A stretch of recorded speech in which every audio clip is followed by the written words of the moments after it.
connect and explore solutions. Hear the facts, hear the real-life stories, hear a view from the outside. Join Brayton Horn at 7:30am every Saturday on Nice Radio for A View from the Outside. This society needs a spectacle. It might help us to see some evil. This society needs a spectacle.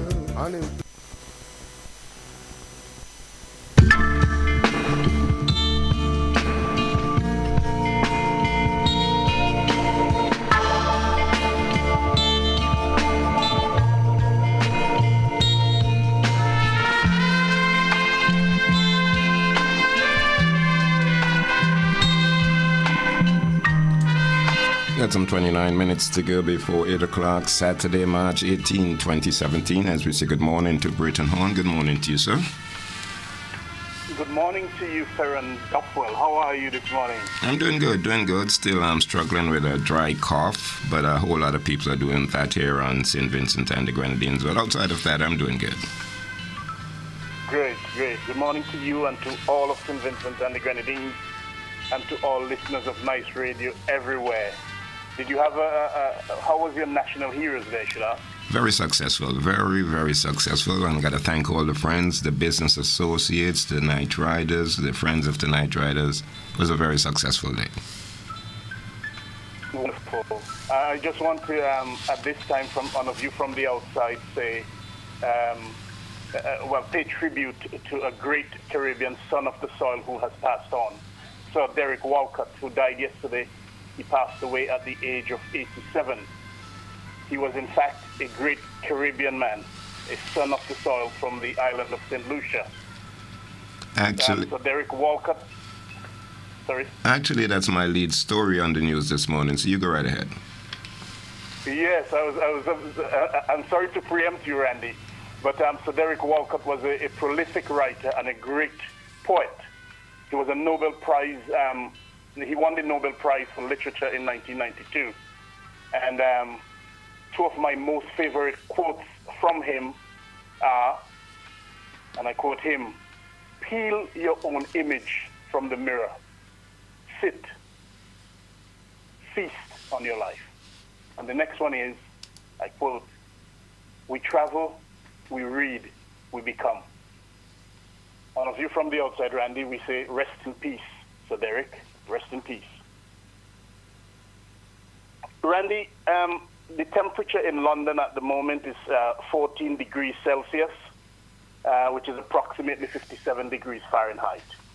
It's mainly cloudy. The sun is trying to pass through, but it's mainly cloudy. We're having improved, if you like, an improvement in the temperature, and maybe it's a sign that spring is actually here and summer is around the corner. Well, we're having a rainy rainy morning. Just bringing you up to steam on what's happening on St. Vincent. We're having a rainy morning. Yes. But the weatherman says it's going to be cloudy and breezy today with some scattered showers. But you know that we're having the Clash of the Bands this evening. So rain or no rain, you know that it's going to be a big party this evening.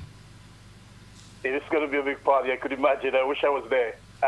As Judy Boucher said, if I could be in two places at the same time, you could bet I would be with you. And as the song says, no rain or sun could stop the celebration. So, Randy, have a really good evening this evening, and all those who attend, all those who organize the events, I really hope for a successful evening. Yes, on a view from the outside this week, we look at the issue of mixed messages, with the view being that Vincentians the world over, and the rest of the world too, are constantly left in a state of bewilderment because of the way St. Vincent and the Grenadines is being governed on mixed messages. The Macmillan Dictionary defines a mixed message as something you say that is confusing because you behave as if you mean something else. For years now, the current regime, Vincent and the Grenadines, has been saying or doing one thing on one occasion, and then when it comes to the same issue on another occasion, they say or do something completely different. or do something which is a world apart from what they said or did before. And they do this, it seems, with absolutely no thought or respect, no regard for the people whom they govern. There's a catalogue of examples which exist to demonstrate these mixed messages. The current rulers in St. Vincent and the Grenadines have lauded themselves as the defenders of justice and fair play, and as such have put themselves forward to lead the quest for reparation, to go in search of financial compensation for the atrocities which were meted out to the slaves, our foreparents. Yes, they feel they are qualified to do this on our behalf. Yet, it is the same regime which constantly metes out injustice on the citizens of the nation, citizens who are primarily of African descent. It is the same regime that insults and cuts down its own citizens. It is the same regime which has lynched Bigger Biggs and has destroyed his multi-million-dollar business. And to date, it has left him without a penny in compensation. It is the same regime which has defied and continues to defy a court order to compensate Marcus de Freitas for his property, which they compulsorily acquired. It is the same regime which has refused to compensate Randolph Toussaint for his lands, which the court ruled that he ought to be compensated for. It is the same regime which continues to take further action to deny Otosan his compensation, which the court awarded him because they illegally sacked him. Yes, they commit all of these atrocities and more against the people, their own people of African descent. Yet, they want to lead the charge for reparation on our behalf. The current leaders talk robustly about defending democracy and preserving the rule of law. Yet, the citizens of the country feel that the country is at its most undemocratic in its history. Every effort is made by the regime to silence and quell dissenting voices. The treatment of those on the front line typifies this. Vincentians feel they are being ruled by fear. The people are afraid to exercise their fundamental human right to associate with whomever they want. They are afraid of reprisals. Vincentians feel that the nation's patrimony is being sold off to foreigners and that their right to enjoy unhindered access to the beaches in St. Vincent is being surrendered and trampled on. The people of Canawan in particular, and in particular Terry Bino, who is being harassed and arrested by police with regularity, are living examples of this. They feel that there are signs of apartheid existing in Canawan. The current leaders espouse the importance of health care when they tried laboriously to justify putting VAT on even salt. They even talked and continue to talk about wellness revolution. Yet, the general state of health care is in complete shambles. The main hospital and the other clinics around the country lack even the most basic of medical supplies. There's an alarming increase in Vincentians suffering from kidney disease. Many have already died because they couldn't afford the exorbitant costs for dialysis. Yet, this regime promised the people a diagnostic center to address that problem.